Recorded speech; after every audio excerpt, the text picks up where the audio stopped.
شروع کرتا ہوں اللہ کے نام سے جو بڑا مہربان اور نہایت رحم کرنے والا ہے۔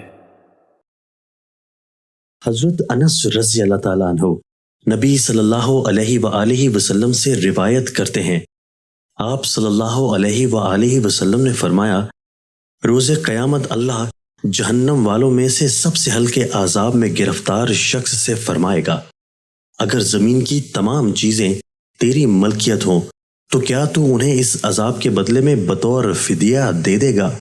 وہ عرض کرے گا، جی ہاں۔